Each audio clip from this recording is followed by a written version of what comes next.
തെരുവുനായ ശല്യത്തിൽ പൊറുതിമുട്ടി ഇരിഞ്ഞാലക്കുട പുറത്തുശ്ശേരിയിലെ ജനങ്ങൾ. ഏതാനും ദിവസങ്ങൾക്കിടയിൽ തെരുവുനായുടെ ആക്രമണത്തിൽ നിരവധി പേർക്ക് പരിക്കേറ്റു.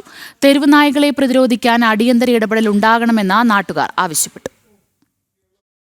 വീടിന് പുറത്തിറങ്ങിയാൽ കുരച്ചുകൊണ്ടെത്തുന്ന തെരുവുനായ്ക്കളെ ഭയന്ന് ഭീതിയോടെ കഴിയുകയാണ് ഒരുപറ്റം ജനങ്ങൾ.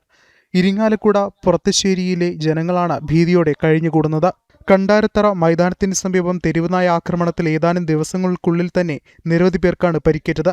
പുറത്തുശ്ശേരി സ്വദേശി തച്ചപ്പള്ളി വീട്ടിൽ സുരേഷ്, വിരിപ്പേരി വീട്ടിൽ പ്രജിത്ത് എന്നിവരെയാണ് തെരുവുനായ ആക്രമിച്ചത്. കൂട്ടം കൂടിയെത്തുന്ന നായ്ക്കൾ പ്രകോപനമില്ലാതെ അക്രമം നടത്തുന്നതായാണ് നാട്ടുകാരുടെ പരാതി. പ്രദേശത്ത് അലഞ്ഞുതിരിയുന്ന നായ്ക്കളിൽ പേവിഷബാധയുള്ളവയും ഉണ്ടെന്നാണ് നാട്ടുകാർ പറയുന്നത്. വളർത്തുമൃഗങ്ങളെ അടക്കം ഈ നായ്ക്കൾ പതിവായി കഴിക്കുന്നുണ്ട്. അക്രമാസക്തമായ നായ്ക്കളെ പിടികൂടണമെന്നാണ് നാട്ടുകാരുടെ ആവശ്യം. ജനം, തൃശൂർ.